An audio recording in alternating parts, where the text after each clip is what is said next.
The Mundari tribe. Today, guys, we're going to talk about this tribe that has a population between 70,000 and 100,000 and inhabits South Sudan.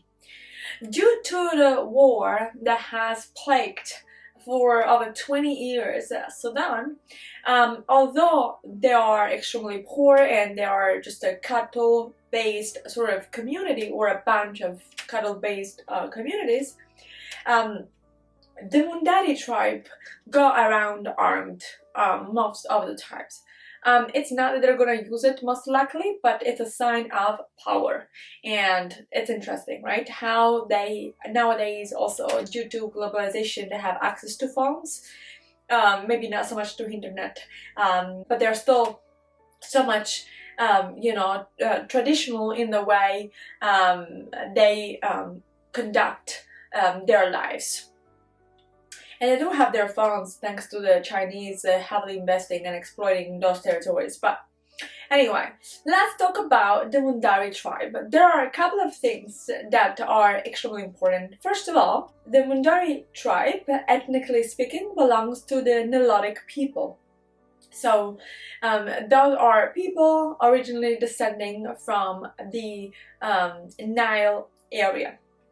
They are Christian, but also blend Christianity with animism, which is typical of more typical of less structured societies. And of course, their beliefs are expressed through songs, dances, poems, and also through initiation rites. The initiation rite and a ritual involves boys taken out of the community and spending 3 months with the elderly of the village, and then that rite concludes itself with scarification. Specifically, men are going to get a V-shaped sign, sort of scar, on their forehead. Unfortunately, I do not know, and I could not find why the V sign, if that is a sign like a symbol of something. Probably it is, I'm assuming it is, because every society has their own symbology, but I couldn't find why exactly the V shape of this scarification. And it's interesting how scarification is so much the opposite of what's going on in the West, in the industrialized sort of first world West, where skin has to be very smooth. The smoother the skin, the more beautiful, according to our standards, right? And I'm looking forward to, I don't know, a cover of some type of magazine like Vogue having scarification on the front page to really have representation, since we are so much pushing for representation. Anyway, so that ritual concludes itself with scarification and the symbol of V that is probably like made through a knife on the forehead of males. Now, this population, which we said is heavily armed, also does not really use arms, and it's generally speaking known as very peaceful. One of the possible reasons, and I'm saying one of the possible reasons, thinking about the explanation of violence given us by Freud, so I'm resorting to pretty much an old text, which is the discontent of the civilization. One of the possible reasons is the wrestling games. The Mundari tribe are very famous for these wrestling competitions, which I thought they were quite interesting. All of this, though, is pretty much in contrast and almost paradoxical to the normal, sort of average way of living. And I'm generalizing here because, of course, the younger people want to move out and have a different lifestyle, go to the city and probably get a what we call a job and stuff like this. Although their job is, you know, also taking care and looking after kettles is a job, a hard one, I would say also. But anyway, there are youngsters that would push for a more modern sort of lifestyle. But the traditional way of living of this tribe is based on the cattle. Specifically, they have a cattle that is called the Sangha, belongs to the Sangha family, and it is the union, the mixture of the Zebu Longhorn and the Egyptian Longhorn.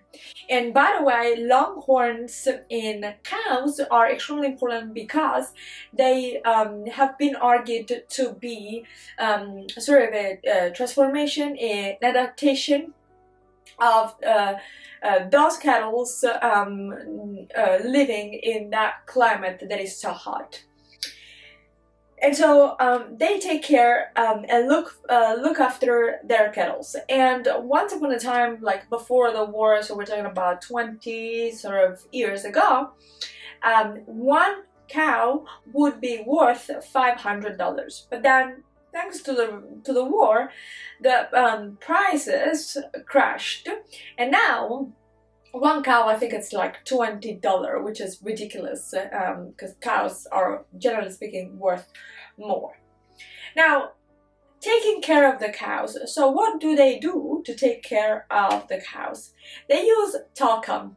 They massage the cow twice a day with talcum. They also use talcum for their personal hygiene, specifically as a form of toothpaste for their teeth. Interestingly also, they use urine, the urine of the cows, to do what? To wash their hair, to wash their face, to wash their hands, to wash their faces. Also, they use it to bleach their hair.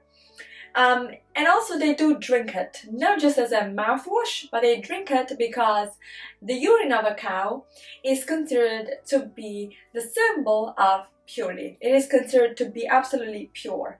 And so they do drink it, and then they use a part of the urine mixed with ashes that come from the dung being set on fire, to create this mixture, and then they apply it to the longhorns, so to polish them.